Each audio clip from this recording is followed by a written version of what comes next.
Assalamualaikum warahmatullahi wabarakatuh. Malam ini kita akan mengkisahkan satu nabi yang menjadi nabi misterius. Siapa dia? Dialah Nabi Allah Khadir atau Khidir alaihi salatu wassalam.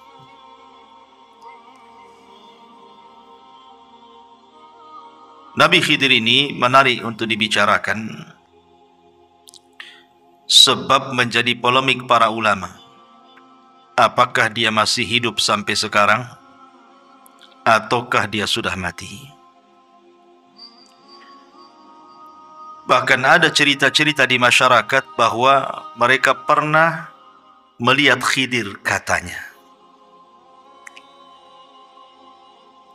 Artinya bahwa ini harus didudukkan secara pandangan syar'i. Apakah memang dia masih hidup?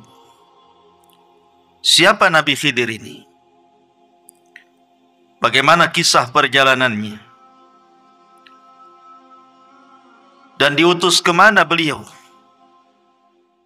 Kemudian akhir hayatnya seperti apa?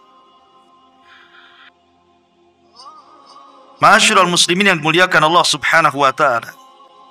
Ada yang mengatakan namanya adalah Khadrun, atau disebut dengan Khidir. Ada yang mengatakan namanya Amir. Ada yang mengatakan namanya Balyan ibnu Malkan. Tetapi kalau kita melihat pada hadis dalam Islam, maksudnya riwayat yang sahih dalam Islam, namanya adalah Khidir. Itulah yang kita kenal berdasarkan hadis Nabi SAW yang dikeluarkan Imam Bukhari. Nabi SAW mengatakan, innama sumiyal Khidru atau Khadiru li'annahu jalasa ala farwatin bayda fa idza hiya tahtaz min khalfihi hadra. Kata Nabi SAW, sesungguhnya dikasih nama Khidir. Kenapa Khidir diberi nama Khidir? Karena kalau dia duduk di sebuah padang pasir gersang, kemudian setelah dia bangkit dari tempat duduk itu, tempat duduknya itu menghijau, tumbuh-tumbuhan. Maka disebut Khidir dari kalimat hadra. Hadra itu artinya tumbuh-tumbuhan, makanya sayur dalam bahasa Arab itu hadrawat. Dan itu salah satu mukjizat Nabi Khidir adalah ketika dia duduk di tempat gersang, bekas tempat duduknya itu tumbuh rumput, menghijau semuanya. Ma'asyiral muslimin yang dimuliakan Allah Subhanahu wa taala, menjadi perselisihan ulama. Apakah Khidir ini seorang rasul? Apakah Khidir ini seorang nabi? Apakah Khidir ini seorang wali? Ataukah dia hanya rajul saleh, orang saleh saja? Atau dia malaikat? Pendapat yang pertama mengatakan bahwa Khidir itu bukan hanya seorang nabi, tapi juga rasul. Berdalil dengan nanti dalam surah Al-Kahfi yang kita akan bahas. Karena Khidir ini diberikan rahmat, karunia rahmat dan juga ilmu. Menunjukkan bahwa rahmat dan ilmu itu tidak diberikan kecuali kepada seorang nabi dan rasul. Tapi ada juga yang mengatakan, dan ini pendapat yang kuat wallahu alam, jumhurul ulama, mayoritas ulama mengatakan Khidir itu nabi, tapi tidak sampai ke level rasul. Karena setiap rasul itu nabi, tapi setiap nabi belum tentu rasul. Nanti kita akan jelaskan. Ada juga yang mengatakan bahwa Khidir itu wali. Dan ini banyak diyakini oleh orang-orang yang menisbatkan kepada sufi. Orang-orang sufi, orang-orang tasawuf. Dan juga orang-orang syiah. Mereka cenderung mengatakan Khidir itu bukan nabi tapi wali. tapi derajatnya lebih tinggi di atas Nabi. Dalilnya apa?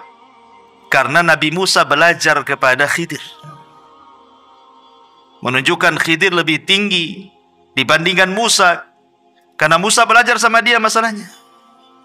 Sehingga mereka membuat kaedah bahwa Khidir itu wali, dan wali itu lebih tinggi dibandingkan Nabi gitu.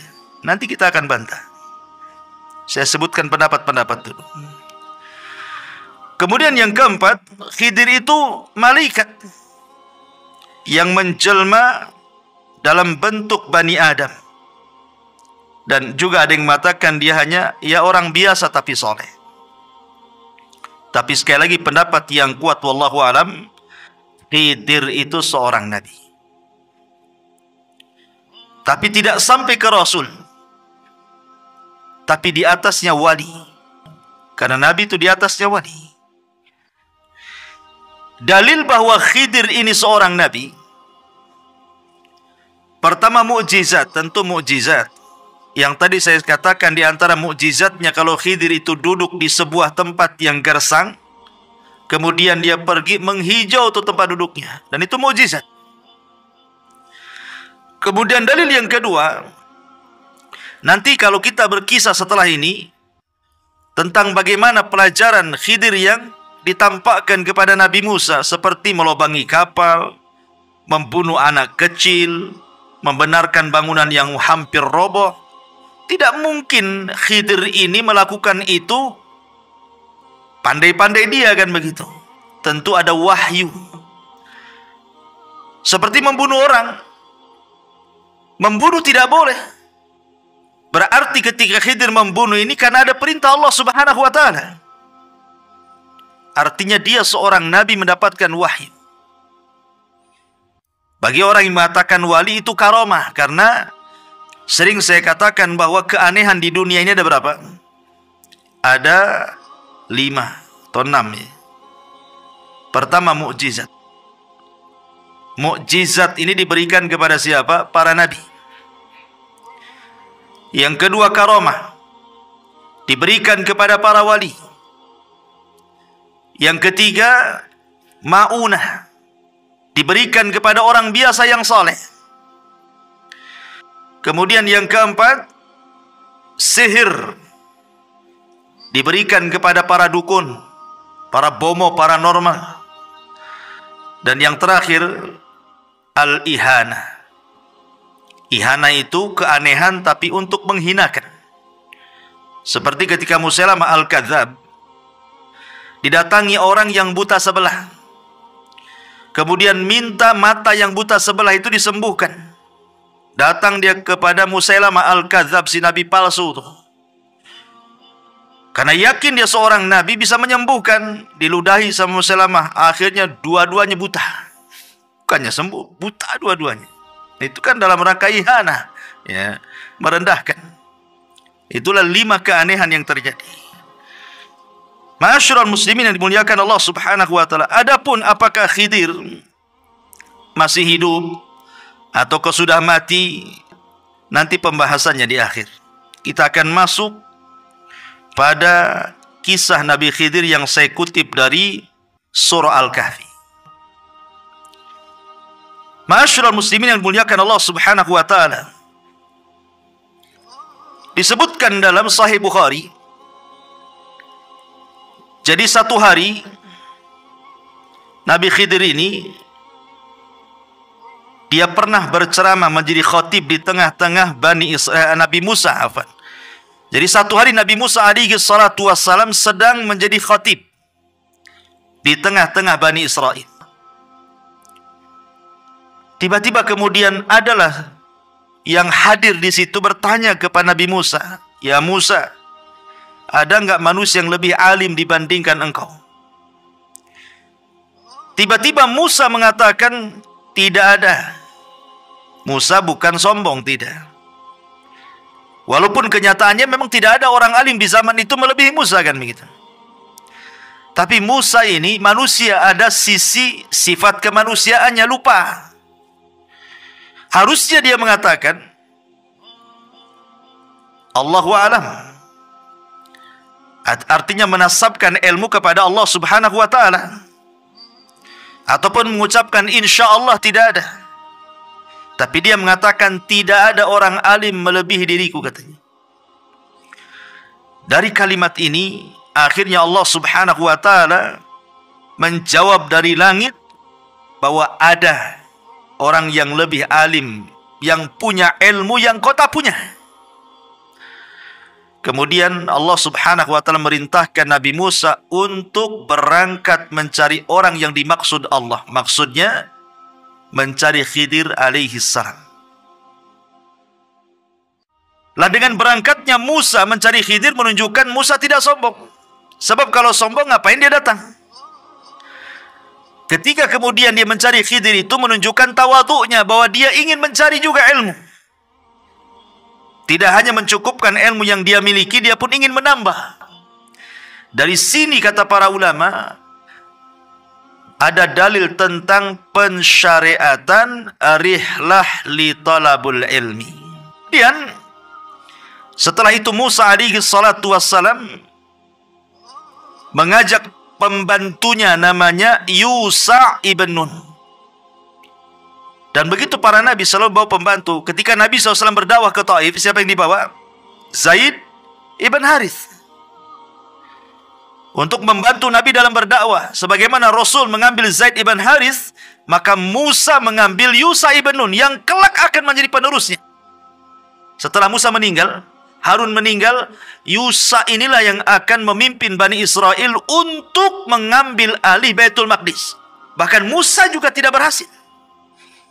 Karena dia keburu meninggal di Ardut Tih, di bumi Tih, karena pembangkangan Bani Israel. Padahal nama Yusha dalam Al-Quran kan tidak disebut namanya kan. Allah membahasakan dengan kalimat fatah, pemuda. Namanya siapa pemuda ini? Baru dijelaskan oleh ahli tafsir bahwa yang dimaksud pemuda dalam surah Al-Kahfi itu maksudnya Yusha ibn Nun. Tapi lihat, walaupun namanya tidak dicantumkan dalam Al-Quran, tapi dia bisa mengukir sejarah melebihi Nabi Musa. Padahal tidak dikenal. Menunjukkan bahwa mengukir sebuah jasa untuk kebaikan orang itu tidak mesti harus dikenal manusia. Gak apa-apa kita dikenal Allah, tidak dikenal di hadapan manusia. Seperti Yusha ibn Nun. Ma'asyiral muslimin yang dimuliakan Allah Azza wa Jalla. Berangkatlah kemudian dua manusia mulia ini, Musa dan juga Yusha ibn Nun, dalam rangka mencari ilmu untuk mencari keberadaan Khidir alaihi salam. Kita mulai kisahnya. Dimulai daripada surah Al-Kahfi ayat 61 dan seterusnya. Allah Subhanahu wa taala mengatakan, dan ingatlah ketika Musa berkata kepada Yusha ibn Nun pembantunya, aku tidak akan berhenti berjalan untuk mencari ilmu sebelum sampai ke tempat pertemuan dua air lautan. Atau aku akan berjalan terus sampai bertahun-tahun, entah berapa lamanya. Karena ada yang mengatakan ahli tafsir itu Musa itu mencari Khidir sampai 80 tahun. Ada yang mengatakan seperti itu. Wallahu a'lam. Ya. Sekarang pertanyaannya, mencari alamat yang tidak jelas itu kan perkara yang sulit, ikhwan. Pokoknya kalau engkau ingin mendapatkan Khidir, cari pertemuan air lautan. Tandanya, kalau ikan yang kau bawa itu tiba-tiba hidup di tengah jalan, kemudian ikan itu loncat dari tempat yang kau bawa itu, di tempat loncat ikan itulah kau akan dapatkan Khidir itu. Cemana cari alamat kayak gini nih? Kan sulit cari alamat kayak gini. Ulama kemudian berusaha mencari tahu pertemuan dua air lautan itu ada di mana. Ya. Ada yang mengatakan bahwa pertemuan dua air lautan itu berada di sebuah tempat di dekat Jabal Tariq namanya. Ma'asyiral muslimin yang dimuliakan Allah Azza wa Jalla, dan itu juga disebutkan oleh Al-Imam Al-Baghawi rahimahullahu taala. Intinya bahwa ketika Nabi Musa alaihi salatu wassalam berjalan dengan Yusha itu, Pokoknya Nabi Musa mengatakan kepada Nabi Yusuf, pokoknya kita berjalan terus sampai menemukan 2 pertemuan air lautan. Kalau kita tidak ketemu nih, terus sampai dapat katanya. Lihat. Bagaimana himmah thalabul ilminya Nabi Musa itu mencontohkan kepada kita. Tidak akan berhenti walaupun sampai kapan katanya. Kenapa? Karena ini perintah Allah masalahnya. Musa tidak akan pulang sampai betul-betul misinya berjumpa dengan Khidir ketemu. Bagaimana Musa mengajarkan kepada kita ketaatan kepada perintah Allah Azza wa Jalla. Karena waktu kemarin kita mengkisahkan tentang kisah Nabi Yunus alaihi salatu wassalam. Yunus ini kenapa ditelanikan? Karena dia meninggalkan kaumnya sebelum Allah perintahkan. Makanya akhirnya kemudian Allah menghukum Yunus dan memasukkan ke perut ikan. Lah Nabi Musa alaihi salatu wassalam, dia tidak mau membangkang perintah Allah. Makanya dia terus berjalan sampai Allah mengatakan falamma balagha majma'a bainihima nasiyahu tahuma fattakhadha sabilahu fil bahri saraba. Maka ketika mereka sampai ke pertemuan 2 laut itu, mereka lupa ikannya. Lalu ikan itu melompat mengambil jalannya ke arah laut itu. Disebutkan dalam Sahih Bukhari. Kan kisah Khidir kan disebutkan dalam Sahih Bukhari itu panjang juga tuh. Jadi ketika Nabi Musa alaihi salatu wassalam dengan Nabi Yusuf ini berjalan, rupanya kan mereka ingin istirahat. Ketika istirahat itulah keduanya tertidur. Yang terbangun pertama adalah Yusha ibn Nun. Kemudian Yusha ibn Nun melihat keanehan. Kenapa? Karena ikan yang sudah dibakar itu, mungkin ikan asin lah, semacam ikan asin itu, ikan mati, ikan siap santap sebenarnya. Karena Musa itu kan memang anak Mesir ya, biasa makan ikan di sana. Tiba-tiba kemudian ikan yang mati yang sudah terpanggang itu, siap makan itu, tiba-tiba hidup ikan itu. Dan ini mukjizat. Menghidupkan ikan mati ini kan mukjizat namanya. Lah ketika hidup loncat pula ikan itu. Kemudian masuk ke genangan air di situ. Tapi tidak pergi dari situ, hanya putar-putar di genangan air itu saja. Yusha ibn Nun ini melihat itu, aneh gitu, kok bisa terjadi seperti itu. Ketika kemudian Musa bangun, Yusha ibn Nun lupa mau menceritakan peristiwa itu. Kata Musa, ayo kita lanjutkan perjalanan katanya. Yusha lupa, Yusha ibn Nun itu, bahwa itu tandanya kan begitu. Kalau ikan itu loncat dari tempatnya, itulah Khidir di situ kan. Rupanya lupa dia. Kata Nabi Yusha, ayo kita lanjutkan perjalanan. Ayo, kata Yusha. Kemudian disebutkan Allah katakan falamma jawaza qala li fatahu atina ghada'ana laqad laqina min safarina hadza nasaba. Maka ketika mereka sudah melewati tempat yang tadi ikan loncat di situ, Musa berkata kepada pembantunya, bawalah kemari makanan kita itu. Ikan-ikan itu mana katanya? Sungguh kita telah merasa letih karena perjalanan kita. Di sini ada keanehan. Nabi Musa itu diberikan kekuatan oleh Allah Azza wa Jalla. Dia tidak pernah capek. Mau jalan sejauh manapun tidak pernah capek. Tetapi kali ini dia merasakan kepenatan yang luar biasa. Kok capek kali? Berarti di sini ada sinyal tuh. Ada apa-apa? Kok biasa nggak capek? Kok capek gitu? Akhirnya dia mengatakan kepada Yusha, kita berhenti di sini. Kita makan dulu katanya. Mana ikan-ikan itu katanya. Pas ditengok ikan itu sudah tak ada. Kemudian Yusha mengatakan, oh iya. Aku baru ingat, kata Yusha ibn Nun. Waktu kemarin kita istirahat di sebuah batu tuh, ada peristiwa aneh, ikan yang kita bawa itu hidup kemudian loncat dan ada di genangan air katanya. Makanya Allah mengatakan qala ara'aita id awaina ila as-sakhrati fa inni nasitul hut wa ma ansanihi illa syaitan an adhkurahu wattakhadha sabilahu fil bahri ajaba. Lalu Yusha ibn Nun mengatakan, tahukah engkau ketika kita mencari tempat berlindung di batu itu, wahai Musa? Aku lupa menceritakan tentang ikan itu katanya. Dan tidak ada yang membuat aku lupa untuk mengingatnya kecuali setan. Dan ikan itu mengambil jalannya ke laut dengan cara yang aneh sekali katanya. Apa kata Musa? Musa mengatakan, itu yang benar. Ayo kita balik lagi ke situ katanya. Senang Nabi Musa. Karena sudah ada titik terang di mana keberadaan Khidir dan pertemuan dua air lautan itu. Ma'asyiral muslimin yang dimuliakan Allah Subhanahu wa taala, di sini ada pelajaran besar bahwa seorang murid dan guru itu tetap harus punya kesabaran. Lihat sabarnya Nabi Musa, tidak menyalahkan Khidir kan? Tidak menyalahkan Yusha ibn Nun. Karena lupa kan gitu. Ketika dia melihat ikannya loncat, harusnya disitulah Yusha memberitahu Musa kan, di sini tempatnya.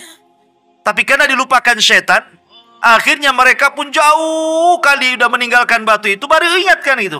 Tapi Musa tak marah.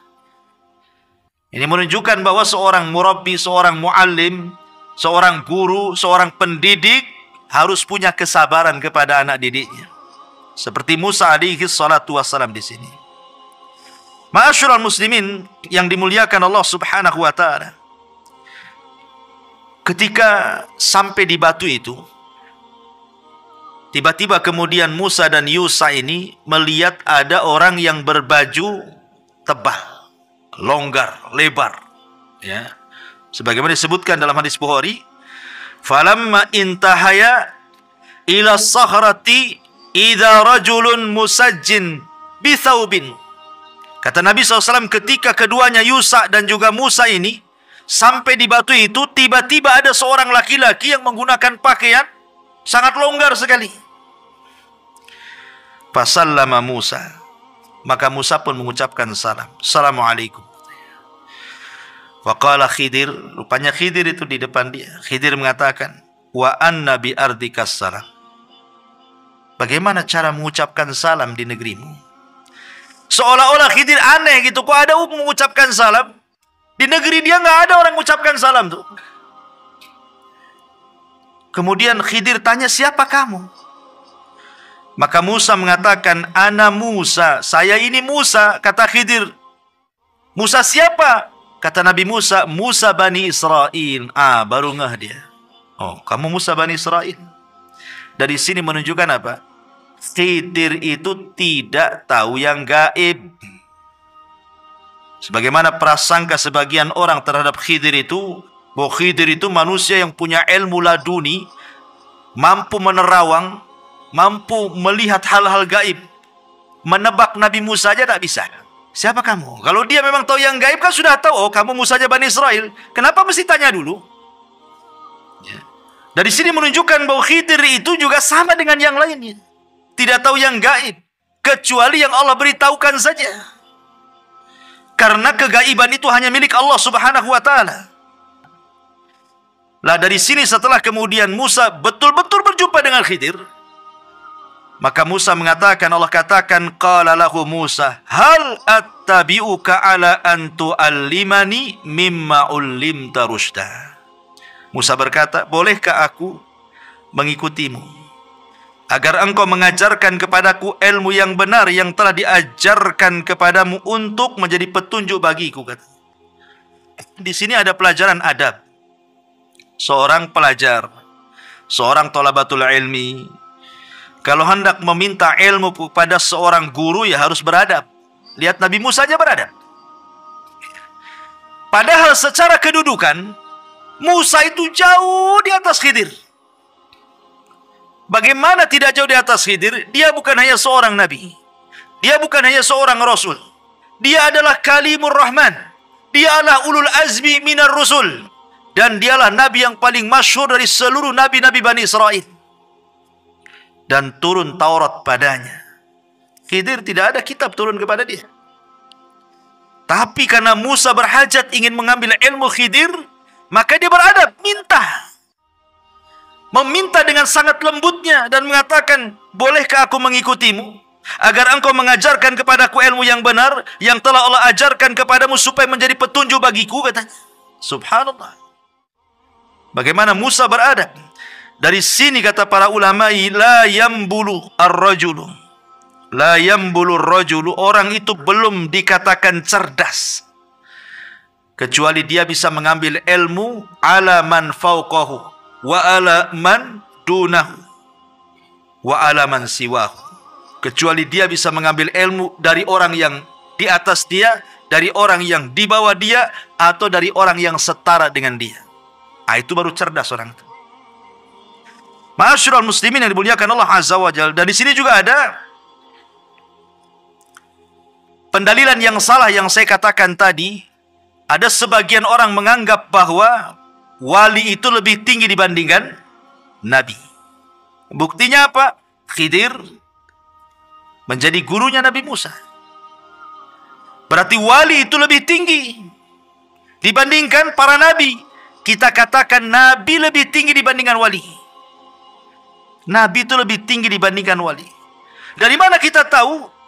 Karena Nabi Musa alaihi salatu wassalam, dia mengatakan dalam hadis itu, ya Musa, ketika dalam perjalanan Nabi Musa alaihi salatu wassalam dengan Khidir, salah satu diskusinya adalah, ya Musa, inni ala ilmin min ilmillah,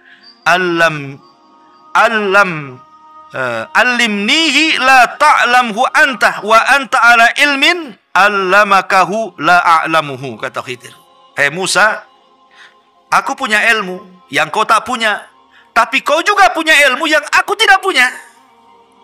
Ya. Ini bantahan bahwa orang-orang yang menganggap bahwa Khidir itu lebih tinggi dibandingkan Musa, maknanya Khidir itu wali, Musa itu nabi.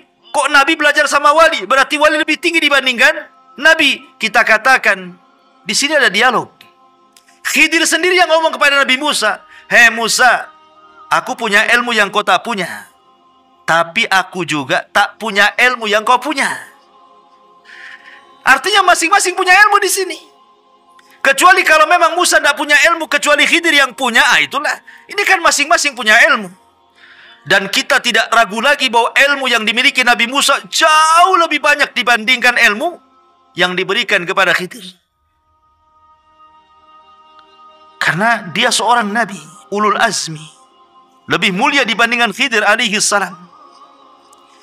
Tetapi Khidir memberikan syarat dan mengatakan, qala innaka lan tastati'a ma'iya sabra. Sungguh engkau tidak akan sabar kalau belajar sama saya, katanya. Tidak usahlah, kau nggak akan sabar. Ya. Apa kata Nabi Musa? Wa kaifa tasbir ala ma lam tuhit bihi khubra. Bagaimana engkau bisa mengatakan seperti itu? Kan belum dicoba ya. Aku belum belajar kok kamu sudah mengatakan seperti itu, katanya. Kemudian Nabi Musa meyakinkan kepada Khidir dan mengatakan, satajiduni insyaallah sabira wala a'si laka amra. Insyaallah akan engkau dapati aku termasuk orang yang sabar dan aku tidak akan menentangmu dalam urusan apapun. Itu janjinya Nabi Musa. Saya akan sabar, apapun yang kau ajarkan saya terima. Di sini ada faedah apa? Seorang talabul ilmi harus punya kesabaran. Kalau tidak punya kesabaran, tidak akan dapat ilmu itu. Makanya Yahya bin Abi Katsir mengatakan apa? Ilmu itu tidak akan didapat birahatil jismi, dengan istirahatnya badan. Antum kalau duduk-duduk, tidur-tidur, nggak akan dapat ilmu. Tapi antum kalau datang ke majelis ta'lim, mendengarkan atau beli buku, baca buku, atau dengerin YouTube ustadz-ustadz yang sedang ceramah, baru dapat ilmu. Kalau kelayapan ke sana kemari, kuliner ke sana kemari, ilmu ya ilmu kuliner dia dapat lah. Tapi ilmu agama dia tak akan dapat. Kemudian fantalaqa. Khidir mengatakan, fa inittaba'tani. Ini syarat yang harus dipegang Nabi Musa. Jika engkau mengikutiku, kata Khidir, fala tas'alni an syai'in, jangan pernah menanyakan sesuatu kepadaku, hatta uhditsa laka minhu dzikra, sampai aku yang menerangkannya. Kau diam saja, kau lihat saja. Awas kalau kau bertanya, kata Khidir. Jadi ancam duluan tuh. Fantalaqa hatta idza raqiba fis safinati kharaqaha. Ini pelajaran pertama nih. Berangkatlah dua manusia mulia dan juga Yusha ibn Nun ini. Bertiga berarti kan. Dalam satu perahu. Dalam hadis Bukhari, ketika pemilik perahu itu melihat Khidir, rupanya kenal bahwa Khidir ini orang mulia di tengah-tengah mereka, makanya ketika naik perahu tidak usah bayar. Jadi nggak ada bayar, langsung naik saja Nabi Musa itu dengan Khidir di situ. Di tengah perjalanan, di tengah-tengah lautan itu, sambil berbincang-bincang Musa dengan Khidir, tiba-tiba melihat burung. Burung itu tiba-tiba menukik ke lautan. Kemudian mengambil sebagian kecil air dengan paruhnya, kemudian naik lagi. Kemudian hinggap di ujung perahu. Khidir alaihi salatu wassalam mengatakan, "Ya Musa, ma naqasa ilmi wa ilmuka min ilmillah illa kanaqrati hadal usfur fil bahri." Lihat Musa, tuh burung tuh yang nuki, kemudian ngambil air dengan paruhnya, kemudian terbang lagi.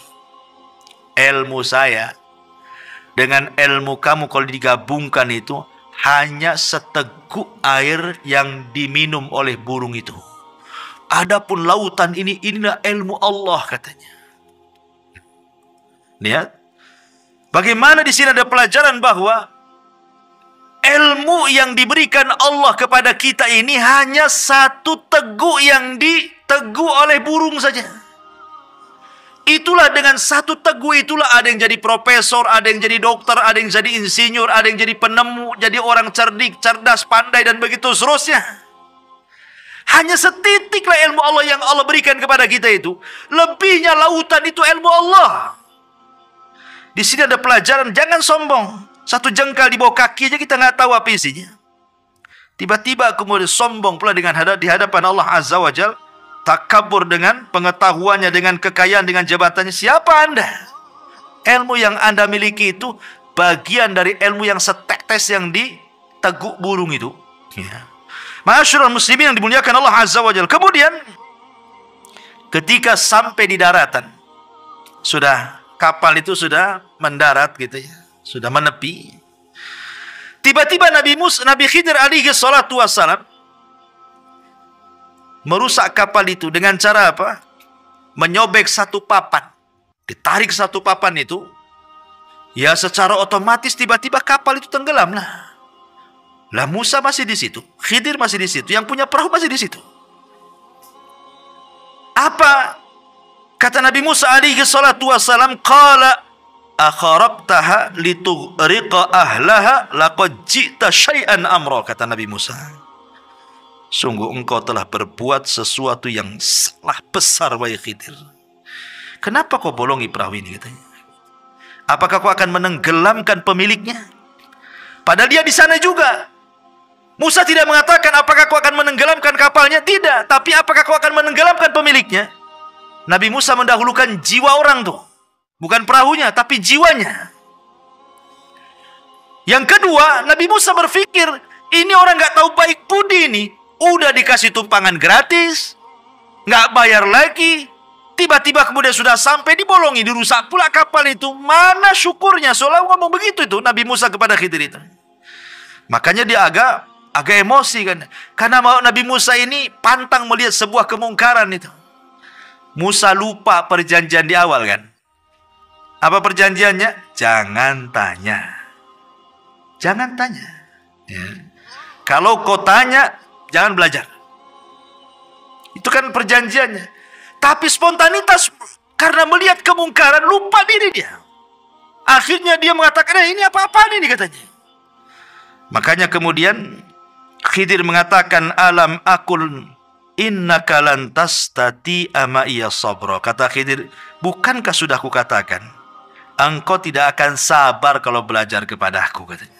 Buktinya nih, baru satu pelajaran udah sibuk kau. Akhirnya Musa berjanji dan mengatakan, qala la tu'akhidni bima nasid wa la turhikuni min amri usra. Kata Nabi Musa, janganlah engkau menghukum aku karena kelupaanku, dan jangan pula engkau membebani aku dengan sesuatu yang sulit dalam urusanku. Janganlah ngajar yang aneh-aneh, katanya. Tapi memang lupa saya tadi. Kalau saya ingat mungkin saya nggak akan ngomong katanya. Kemudian Khidir masih maafkan. Fantalaqa hatta idza laqiya ghulaman faqatalahu. Ketika kemudian mereka sudah ke daratan, berjalan sebentar, nampaklah anak-anak sedang main. Rupanya ada anak yang paling ganteng, yang paling baik. Pokoknya yang paling ganteng dari semua anak-anak kecil itu. Khidir datang ke tempat itu, diambil pula anak itu. Kemudian diambilkan batu. Kemudian batu itu dalam riwayat Bukhari dibenturkan ke kepalanya. Tidak cukup sampai itu, dipisahkan kepala sama badannya. Oh, ini ngeri kali pelajarannya nih. Ini belajar apa ini? Nah, nyomot anak-anak, kemudian ngambil batu, dibentur kepalanya, gak sampai situ, dilepaskan pula kepala dari badannya. Itu riwayat Bukhari itu. Sampai seperti itu pelajarannya. Ini Musa ini nggak lupa, ingat bahwa dia tidak boleh ngomong. Tapi masalahnya ini sudah masalahnya lain ini. Bukan kalau tadi lah bolongi kapal, dia lupa. Dia ingat tidak boleh banyak ngomong. Tapi masalahnya kemungkaran ini bukan kemungkaran kecil, bunuh orang. Musa marahlah. Dia mengatakan apa? Dia mengatakan kepada Khidir alaihi salam, seolah-olah mengatakan, ya Khidir, aqatalta nafsan zakiyatan bi ghairi nafsin laqad ji'ta syai'an nukra, katanya. Agak keras Nabi Musa nih. Kalau tadi keras, memang lupa dia kan dengan aturan belajar. Ini dia ingat dia. Tapi dia nggak sabar. Ini mana ada pelajaran bunuh-bunuh orang nih. Musa mengatakan, mengapa engkau bunuh jiwa yang bersih bukan karena dia membunuh orang lain? Sungguh engkau telah melakukan sebuah perbuatan yang sangat-sangat mungkar, menghabisi nyawa orang. Apalagi yang kau habisi itu anak nggak punya dosa, belum balik. Salah apa dia? Macam mana kau bisa bunuh anak ini? Lo belum balik, belum punya dosa. Kenapa kau bunuh? Ketika Musa ngangkat suara, Khidir lebih ngangkat lagi suaranya. Diangkat lagi, sama-sama ngangkat nih. Apa kata Khidir? Qala alam aqul laka. Kalau tadi innaka, ini laka. Pakai laka lagi. Dalam bahasa Arab, artinya laka ini lebih keras daripada kalimat innaka. Alam aqul laka innaka lan tastati'a ma'iya sabra. Sudah kukatakan, kau nggak akan sabar kan? Kata soal seperti itu ya. Sudah kukatakan dari awal, kau nggak akan sabar. Musa nggak lupa ini, betul-betul ingat gitu. Tapi karena masalah pembunuhan dia nggak bisa tutup mulut kan itu, dia harus bicara. Tapi akhirnya Musa pun agak sedikit merendah dan mengatakan, qala in sa'altuka an syai'in ba'daha fala tusahibni laqad balagta min ladunni udhra. Kata Nabi Musa, ya sudah gini saja. Jika aku bertanya lagi kepadamu tentang sesuatu setelah ini, maka janganlah engkau memperoleh aku menyertaimu lagi. Dah, nggak usah lagi sama aku. Sesungguhnya engkau sudah cukup bersabar menerima alasanku, kata. Ini terakhir kata Musa. Kalau sampai aku bertanya lagi, udahlah sampai di situ aja. Nggak apa-apa, saya nggak ikut lagi. Akhirnya Khidir memberikan udzur lagi untuk ikut lagi bersama dia. Fantalaqa hatta idza ataya ahla qaryatin istat'ama ahlaha fa'abau an yudhayyifuhuma fawajada fiha jidaran yuridu an yanqad fa'aqamahu. Maka keduanya berjalan hingga ketika keduanya sampai kepada penduduk sebuah negeri. Mereka berdua meminta dijamu oleh penduduknya, tetapi penduduk itu tidak mau menjamu mereka. Kemudian keduanya mendapatkan dinding rumah yang hampir roboh di negeri itu. Lalu dia berkata kepada Nabi Musa, kita tegakkan sebelum roboh, katanya. Yang ini beda pula. Yang ini agak baik nih. Sebelum-sebelumnya tak baik kan? Bolongi kapal tak baik kan itu. Bunuh orang lebih tak baik lagi. Ini pula berbuat baik. Dinding mau roboh diperbaiki lah. Ini gimana ini kan? Ini seolah terbalik 180 derajat nih pelajarannya nih. Ya. Ada yang mengatakan ahli tafsir bahwa negeri yang didatangi yang rusak itu adalah namanya Antokia. Di negeri itu namanya negeri Antokia.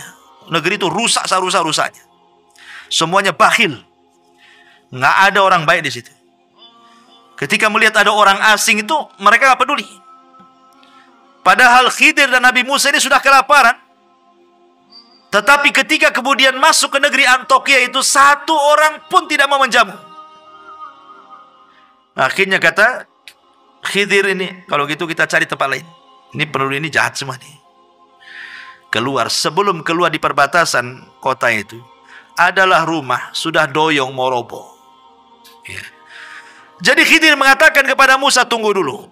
Ini rumah mau roboh nih. Kita perbaiki rumah ini dulu. Kata Nabi Musa, ya Khidir, kenapa kita tidak mengambil rumah yang jelas-jelas ada penghuninya? Kalau kita perbaiki kan dapat upah, kita bisa makan tuh dengan upah tuh. Ini tak jelas penghuninya, kemudian kita perbaiki, dapat apa kita di sini katanya? Nah, ini sudah pertanyaan ketiga. Ya, makanya kemudian Khidir marah dan mengatakan, hada firaqi baini wa bainik. Inilah perpisahan antara aku dengan kamu. Sudah ini udah ketiga kalinya masalahnya ngomong. Ya. Ma'asyiral muslimin yang dimuliakan Allah Subhanahu wa taala. Lah sebelum berpisah itulah Khidir menjelaskan kenapa dia sampai membolongi kapal. Kenapa dia sampai membunuh jiwa anak kecil yang tak bersalah. Kenapa sampai memperbaiki dinding yang mau roboh. Apa kata Khidir kepada Musa sebelum pisah? Ammas safinatu fakanat limasakina ya'maluna fil bahri fa'aradtu an aibaha wa kana wara'ahum malikun ya'khudhu kulla safinatin ghasbah. Adapun perahu itu adalah milik orang miskin. Miskin itu artinya punya pekerjaan tapi tidak cukup. Kalau fakir memang sama sekali tak punya pekerjaan. Khidir mengatakan, adapun perahu itu milik orang miskin yang bekerja di laut. Aku bermaksud merusaknya karena di hadapan mereka ada seorang raja yang suka merampas setiap perahu yang bagus. Jadi Khidir ingin mengatakan, aku loh tidak merusak parah, hanya membeset kayu supaya dia tenggelam. Kalau seandainya dia mau pakai perahu lagi kan tinggal diangkat, diperbaiki sebentar aja udah bisa itu. Sebab kalau seandainya itu perahu itu nampak cantik, nampak bagus, nanti digosok, diambil, dicuri, dirampok sama penguasa sini. Penguasa sini jahat-jahat. Dari sini ada kaidah ikhwatu fiddin muliakan Allah Subhanahu wa taala, bahwa boleh kita melakukan kemadharatan kecil untuk mendapatkan kemaslahatan besar. Membolongi kapal ini kan kecil karena bisa diperbaiki lagi nanti. Tapi kalau tidak dibolongi, diambil lagi kan madharatnya lebih besar tuh. Berarti maslahatnya jauh lebih besar supaya perahunya tidak diambil orang dan dia bisa bekerja lagi. Contohnya, dia mengatakan, wa ammal ghulam fakana abawahu mu'minaini fakhashina an yuhriqahuma tughyanan wa kufra. Adapun anak yang ganteng yang saya ambil, yang saya pukul dengan batu dan saya pisahkan lehernya itu, dia itu punya orang tua, orang tuanya soleh, orang tuanya baik. Aku takut kalau dia besar, anak ini jadi kufur, jadi jahat, durhaka, akhirnya mengganggu agama kedua orang tuanya. Makanya kubunuh sebelum dia besar. Ini kan tidak mungkin Khidir melakukannya kecuali karena wahyu. Tidak bisa antum main-main anak, pengenlah jadi Khidir. Tengokin anak-anak yang lagi main-main tuh. Siapa yang paling nakal, antum ambil tusuk pakai pisau. Kenapa Ustaz? Kenapa kau tusuk tuh? Nampak kecil-kecil dan nakal tuh. Tidak besar apa kurang ajar katanya. Ini nggak bisa kita lakukan seperti Khidir karena kita nggak dapat wahyu. Khidir ini melakukan karena wahyu. Dan ini juga ada dalil bahwa bagaimana Allah mengatakan wa asa an tuhibbu syai'an wa huwa syarrul lakum wa asa an takrahu syai'an wa huwa khairul lakum. Terkadang yang kita anggap baik buruk pula di sisi Allah. Terkadang apa yang kita anggap buruk baik pula di sisi Allah. Meninggalnya anak ini kan keburukan. Mana ada orang tua yang menginginkan anaknya mati? Nggak ada orang tua yang menghendaki anaknya mati kan? Wa asa an takrahu syai'a. Tapi terkadang apa yang kita anggap buruk ini menjadi kebaikan bagi dia di sisi Allah. Kalau tidak dibunuh sama Khidir, dia akan besar. Bisa saja dia membunuh orang tuanya. Wa asa an takrahu syai'an wa yaj'alallahu fihi khairan katsira, kata Allah. Boleh jadi sesuatu yang Anda anggap buruk itu ada kebaikan yang banyak di situ. Ya. Ma'asyiral muslimin yang dimuliakan Allah Subhanahu wa taala, wa ammal jidar, yang ketiga. Adapun kenapa tadi saya memperbaiki dinding yang rumah yang mau roboh itu. Wa ammal jidar.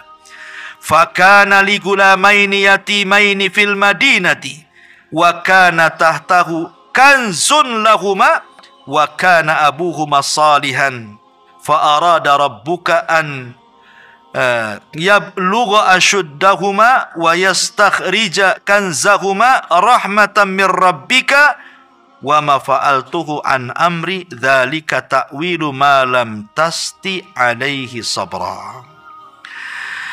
Kata Nabi Khidir kepada Musa, adapun dinding yang meroboh itu milik dua anak yatim. Tuh kakek buyutnya, ada yang mengatakan kakek buyut yang ke-9 atau yang keberapa, dulunya orang soleh. Kita jaga sekarang cici cucutnya nih. Karena di balik rumah itu ada harta karun. Sempat roboh rumah ini, kita tahulah ini orang-orang Antoke ini jahat-jahat. Kita aja masuk gak mau dikasih makan. Tiba-tiba dapat harta karun. Orang bakhil itu jelas pasti akan datang mengambilnya. Makanya kita rawat hartanya supaya jadi warisan. Dari sini kata para ulama, kalau ingin baik anak-anak kita, maka baiklah kita. Kalau kita baik, orang tua baik, kita soleh, istri kita soleha, jangan khawatir tentang anak kita. Sekalipun kita meninggal, Allah akan utus malaikat merawat mereka. Lihat di sini, Allah utus Khidir dan Musa untuk merawat anak kecil, kan? Maksudnya harta warisannya dirawat. Karena apa? Karena kakek buyutnya itu ada yang soleh tuh. Berarti menunjukkan bahwa kesolehan itu bisa ditularkan kepada anak cucunya walaupun dia sudah meninggal. Ya. Maka penting memberikan contoh kepada orang lain. Ya. Ini diantara takwil daripada Khidir kepada Musa alaihi salam, dan dia akhiri dengan mengatakan apa? Wa ma fa'altuhu an amri. Musa, aku tidak melakukan ini bukan karena pandai-pandai aku, tidak. Tapi ini karena perintah Allah. Nah, dari sini menunjukkan Khidir itu nabi. Ya, karena bukan atas kehendak dia, tapi ada yang nyuruh. Siapa yang nyuruh? Allah Subhanahu wa taala. Inilah perkara yang kau tidak bisa sabar di situ. Kata Nabi sallallahu alaihi wasallam ketika menceritakan kisah Khidir dan Musa ini, disebutkan dalam hadis yang disepakati Bukhari Muslim, apa kata Rasul? Yarhamullahu Musa. Lawaridna law sabara hatta yaqussu alaina min amrihima. Semoga Allah merahmati Musa. Kalau seandainya Musa mau lebih sabar lagi, tentu akan banyak kisah-kisah yang luar biasa yang sampai kepada kita. Tapi Musa tak sabar, ya 3 itu sajalah yang sampai kepada kita, gitu maksudnya. Ya. Taib, sampai di sini kisahnya. Sekarang, apakah Khidir itu masih hidup? Ataukah sudah mati? Ini pembahasan terakhir. Ma'asyiral muslimin yang dimuliakan Allah Subhanahu wa taala. Ada yang mengatakan bahwa Khidir itu masih hidup dengan dalil. Dalil yang pertama, riwayat Ibnu Abbas radhiyallahu an, bahwa Khidir itu akan dipanjangkan usianya sampai berjumpa dengan Dajjal dan dia mendustakan di depan Dajjal. Menunjukkan Khidir masih hidup karena Dajjal di akhir zaman keluarnya. Ini satu. Kemudian yang kedua, dalilnya adalah ketika Nabi SAW meninggal, para sahabat sedang berkumpul. Tiba-tiba kemudian datang orang tidak dikenal. Orang itu baik, cara ngomongnya santun, bla bla bla bla macam-macam. Maka para sahabat heran, siapa orang baik, bijak, ngomongnya enak tuh? Bertanyalah sahabat ini kepada Abu Bakar dan Ali radhiyallahu an. Maka Abu Bakar dan Ali mengatakan, bi anna hadza al-Khadir. Itu adalah Khadir, katanya. Jadi sepeninggal Rasul Khadir masih ada. Karena Abu Bakar dan Ali mengatakan seperti itu. Kemudian dalil yang ketiga adalah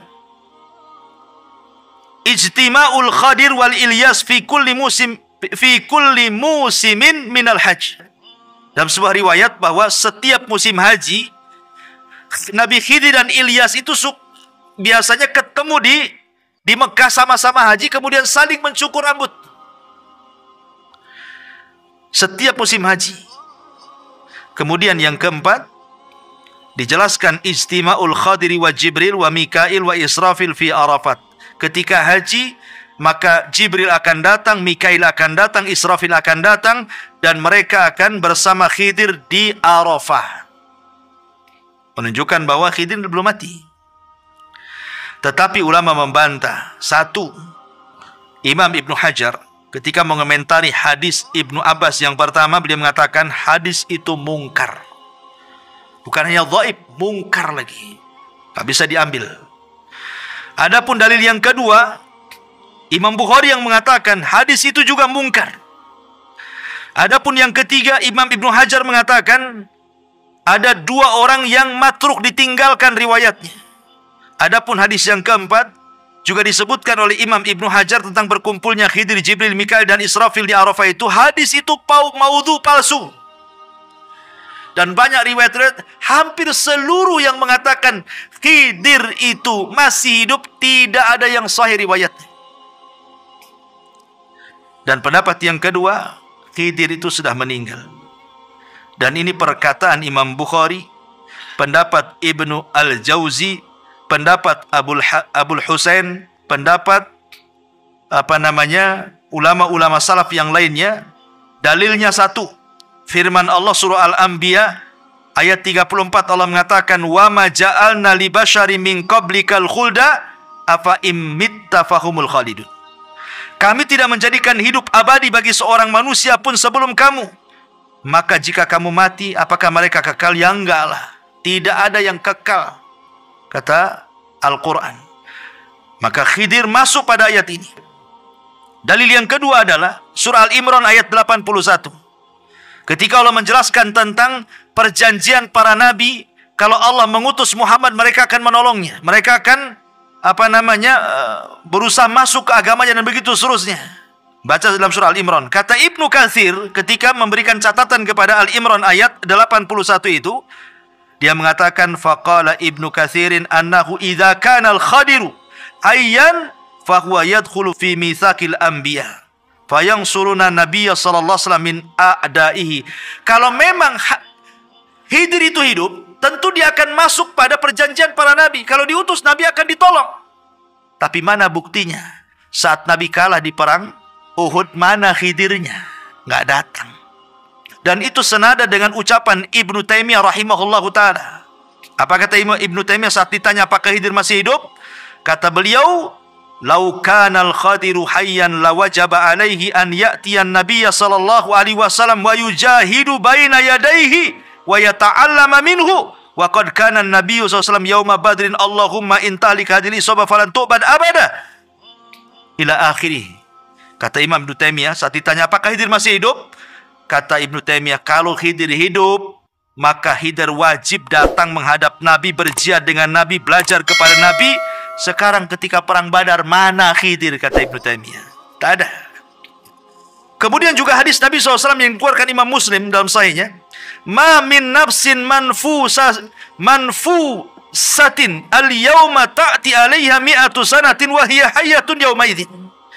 Tidak ada satu jiwa pun yang hidup pada hari ini, telah lewat 100 tahun, pasti dia akan binasa. Dari sini kita tahu bahwa Khidir sudah meninggal dunia. Wallahu a'lam bishawab. Subhanaka wa bihamdika asyhadu an la ilaha illa anta astaghfiruka wa atubu ilaik. Allahu ta'ala alam. Assalamualaikum warahmatullahi wabarakatuh.